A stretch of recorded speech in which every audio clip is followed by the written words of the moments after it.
Another episode of Ask Krissy. Yeah. Oh, my hands look fat. Okay, I'll leave that alone. First question is going to be a kind of long one. I'm not sure if this person wanted to be anonymous or not, so I'm just not going to mention their name. All right, we getting right on into it. Krissy, thank you for making me laugh and making me see there are still some real people in the world. Nothing fake about you. That's what's so admiring. Thank you. I'm not a fake bitch. I'm an evil bitch. Always remember that. So I am going through a separation. Oh, I'm sorry. It's been almost 5 months. The divorce isn't final and things are very hurtful still. That's understandable. I am in a same-sex marriage and she will not even agree to talk to me about a few issues that lie heavily with me. Okay, what's going on? I got depressed. I simply wanted time to get my head on right. I have had a stepdaughter who is a teenager who I can honestly say didn't make my marriage any better. Duh, teenagers are terrible. I feel cruel saying that, you're not. But as time went on, I have been with her since she was 11 and now she's 17. Okay, so you were with her for a while. There is nothing sweethearted about her. In a way, it's like she was happy on days that my wife and I didn't get along. Something that I cannot comprehend. She acted like she hated my wife so much, even though that was her mother, and I was the one who really forced them to start getting along better as mother and daughter. Then in return, it's like it made me and my wife go our separate ways. Once things were better with them, I got thrown directly on the back burner.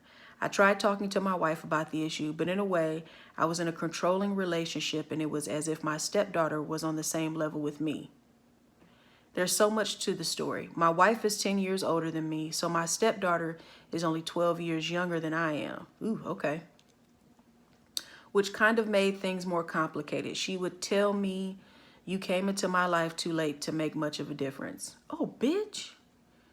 Her father isn't in the picture. I know that my wife tried to make up for a lot with my stepdaughter because of that. And I know that my stepdaughter could make my wife feel guilty about anything with a drop of a hat. I also gave in to my stepdaughter a lot too. And for her to treat me in the ways that she did, I really don't understand. Long story short here, I never wanted a divorce. I simply just wanted time to clear my head and to get out of being in a funk. That's when she decided that I was no longer to be in the house that we built together. She said that I was stressing her and her daughter out by leaving. I was seriously only gone off and on for about 2 weeks and stayed with my sister. I am sure at this point she has told people I left her, I have cheated on her or whatever. But anyone who knows me and my heart knows that's not the truth. Even her parents, who I absolutely fell in love with too, are now against me. That shit hurts. All of this hurts. There's so much more than what I'm writing. She made me feel like I was the bad guy when I was the backbone of almost everything. Also, my wife would get kind of upset if I got close to other people. Such as friends, family, etc. Red flag. That didn't feel good to me either. I felt isolated. She would always think I was up to something because I got close to a friend in which I met through her. That was not the case at all. So anytime I made a friend, I would have to feel guilty. She also has her problems to where she will not medicate properly. Red flag number 2. And I honestly had my hands tied between both her and my stepdaughter. Also, her and I know lots of the same people due to us making acquaintances together. So people have came to me telling me now my wife has let some shitty people back into her life that has started drama with us when we first moved in together. How can she do that? How can she know those people are so toxic, want to talk to them, but she doesn't even want to talk to a person who she claims to have been in love with? I got mad finding out about the 2 people she has been back in contact with, but I also told those people that I didn't want to know anything else. It's not making things better for me mentally. Maybe I could have handled things differently. Maybe instead of leaving to clear my head, I could have toughed it out. But I was seriously losing myself trying to save them. My heart will never be the same, and I'm trying day by day to be happy. I'm not this sad person. What would be your advice with this? I'm just waiting until the divorce papers file. Like I said, it's been 5 months, and at this point, the divorce just needs to happen. Girl, I'm gonna tell you like I told somebody else in the other video. Go and wash your hands of them and keep it moving. They both sound like terrible fucking people. And that's a lot of drama that you don't need to deal with. Now, I'm a bitch that loves to drop people at the drop of a hat. So take this with a grain of salt, but both of them sound like they full of shit, especially the teenager. Oh my God, teenagers are terrible. I can't stress that enough. They're horrible people. They just are. They're horrible. So wash your hands of it. Let girl hurry up and sign them damn divorce papers and move on with your life. Do whatever you have to do to heal from that, because even though you may have been married to a shitty person, that shit still hurts when a relationship ends.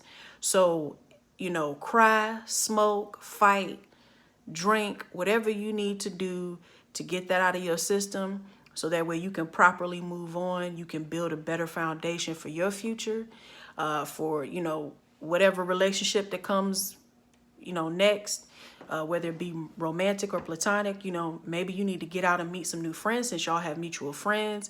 That just sounds like a hot fucking mess. But consider your hands washed of both of them and just keep it on moving. You don't need to deal with that shit, and you don't need to deal with somebody who's controlling, possessive, who makes you second guess your own sanity, who makes you second guess how you should live your life and how you need to come. No, that's bullshit. Leave them the fuck alone. If somebody treats you like that, it means that they don't love you and they don't give a fuck about you and your well-being. Drop them fast. There's all sorts of red flags in this email alone. I don't like her, and I don't like her daughter neither. So y'all be living some stressful lives out there. My goodness, get some sage, get some weed, and just breathe. Oh, okay. This next one is kind of long too. All right. This one is just titled, Help Me. Okay. Calm down. Hey, Krissy, first off, I love you, and I hope you're well and loving life. Well, neither one, but I'm alive. I have wrote to you before, but fuck that old shit. I was so young. Okay. But I just wanted your advice / opinion on my situation. This doesn't necessarily have to be in your videos. If it is, please keep it anonymous. I got you. If I could just get advice, that's cool. But here we go. So last summer, I met my first love. We were both 17 and he was new to Buffalo. Oh God, y'all are children. The very first day I met him, he asked me out and I said yes. So we were exclusive from jump. Did y'all have that discussion that you were exclusive? Because that's important to communicate. Don't just assume shit and then get your feelings hurt later. Just saying. Anyway, he was so sweet and kind to me, and everything I wanted. He was my first everything. Eventually our arguments weren't just arguments, and one day he punched me in the face. He punched you in the face? Bitch. Let me get a knife. Punched me in the face. I was just like so stunned, and he said he was sorry and that he wouldn't do it again. It then became like a regular thing for our arguments to get to that point. You mean he's still alive? He put his hands on you and he's still alive? Oh, bitch. Look at me. Oh, Lord. Okay. Let me calm down. It ain't even me and I'm just mad. Okay. One time we were outside arguing literally over a dog. Like, I'm not kidding. And he like threw me to the ground, pushed me, slapped me like my shoes were on opposite sides of the park. He ripped my hoodie like it was nuts. Luckily, there was a couple there to help me and stop him. But I still stayed with him. Fast forward, he was moving to Texas and I was going with him.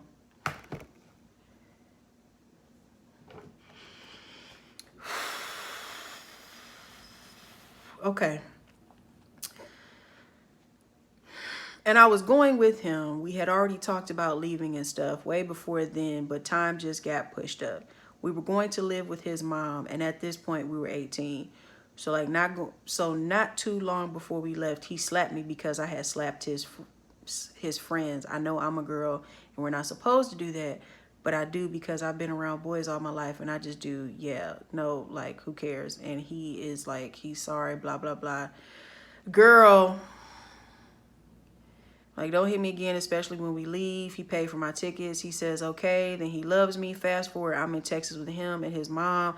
Why would you move to Texas?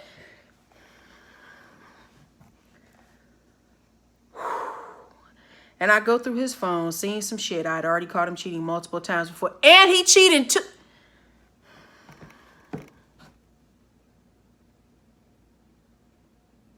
Okay. So he comes in. I'm like, don't touch me. Don't talk to me. I was done. He gets upset because I want nothing to do with him. And he headbutted me. Not the first time. So I call my family and they get me a ticket back to Buffalo. Where was your family before? Okay. And they give me a ticket back to Buffalo that same day. We were still talking when I left. I mean, I do truly love him, and eventually something happens. I'm like, fuck this, and he exposed me. Trying to make this long story a bit shorter. Fast forward again, he tries to get me back.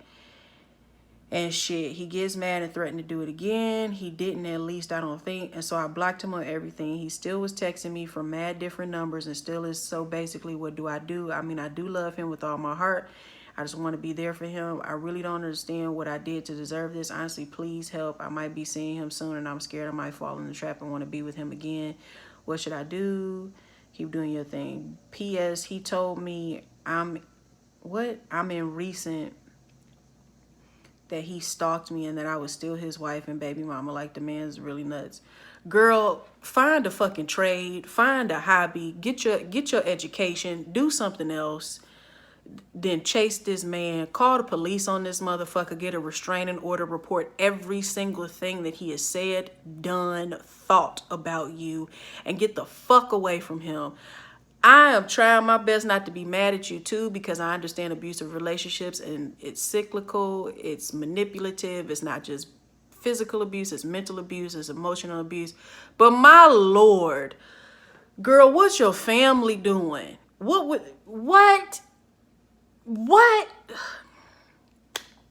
Get help. Please get help. Find you a therapist that you can afford, somebody that you can speak with, and report this motherfucker to all the police. All of them. Everybody with a letter in their name. Report this motherfucker and never communicate with him again. But most importantly, get you some fucking therapy and get you an education. I don't care if it's whatever. It's a skill. You want to be a mechanic. You want to be a hairstylist.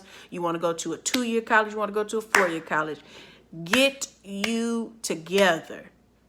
Get you together. I said that correctly. Get you together and leave him the fuck alone. Why the hell would you move across the damn country with a motherfucker who clearly doesn't give 2 shits about you? He didn't give a fuck about you then. He doesn't give a fuck about you now. He is dangerous. Call the police on his ass before you end up in some real damn trouble. The girl, don't be emailing me. Call the police. Okay, so next question. It was getting dark. I know I've been clocked on this before, but bitch, I had to turn the light on because we wasn't going to do this video in the dark. That's not how I'm living my life. All right, so this question is from Kevin. Dear Krissy, I just scared and embarrassed myself in front of the most wanted and talked about boy in another city's gay community. Oh my God. Why do y'all care so much what men think and say and do and speak? Why? Haven't y'all learned from watching me not to give a fuck about what men say, think, do? Y'all gonna learn. Y'all really gonna fucking learn. Okay, let me read this again. I just scared and embarrassed myself in front of the most wanted and talked about boy in another city's gay community that I was really looking forward to moving into for job opportunity and to further my education. Long story short, we dated twice and it didn't work out the first time because he didn't like driving. He didn't like driving to meet me 11 miles away from his house at the train station, and we hardly had any chemistry. So why are you talking to him? We met on Grindr and everything was rushed, but we decided to give it another shot months later. But this time I gave him a UTI and we both got scared thinking we had a serious STD. We came up clean and got medicine and shots, but then he admitted to not liking me anymore shortly after. And since And since he talks to so many other guys, I feel like I should just disappear for a few 100,000 years or just not move there at all. I have deleted all my social networks and decided to go ghost until I figure out what the fuck to do. I am heartbroken, embarrassed, and I feel like I fucked everything up. I'll get over him, but I feel like this will definitely affect my love life and my reputation when I move out there if that story gets out and twisted around. A part of me wants to get my shit together, work out / exercise even more, and just step my pussy up in general during this time so he could possibly like me again. Why? You said you had no chemistry. Okay. Okay. So you like me again. But that's just me being delusional. As long as you know, sis. Then there's another part of me that wants to do all that regardless. So I can just look down and spit on niggas if that story does get out. I'm very beautiful. I love myself and I have a lot going on. You not sounding like it. I have a lot going on for me, but right now I just don't know which road to take on that matter, and the rejection is making me feel a type of way. I still really like him, even though we didn't really have that much time to reconnect in person alone due to his stank-ass friends cock blocking us and then his whole STD scare. Or maybe I just have an obsession because he's a toxic piece of shit who also voted for Donald Trump. You know what? Let me finish reading the end of this shit so I can tell you about yourself.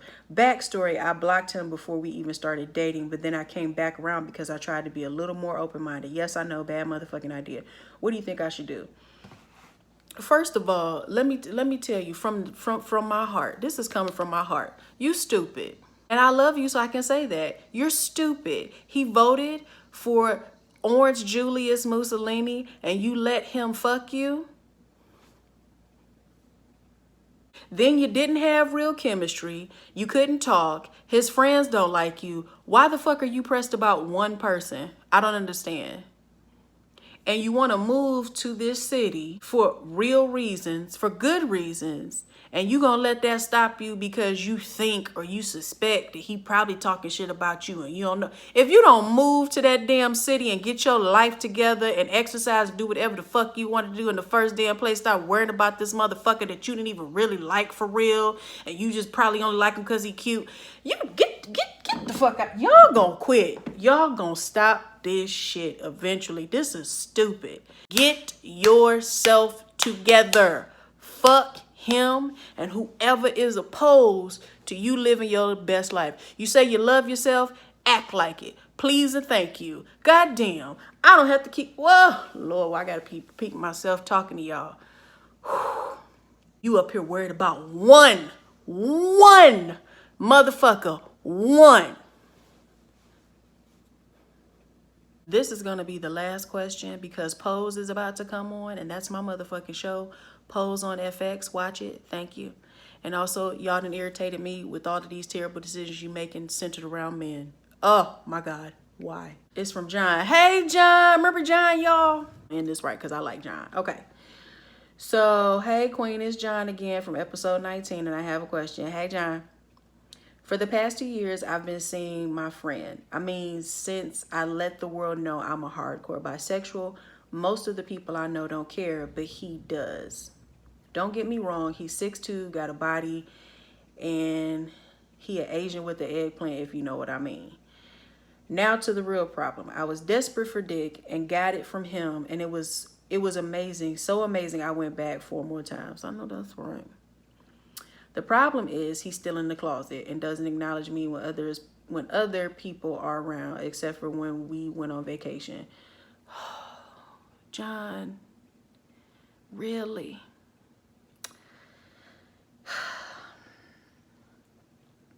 Except for when we went on vacation, it was like he could finally be himself.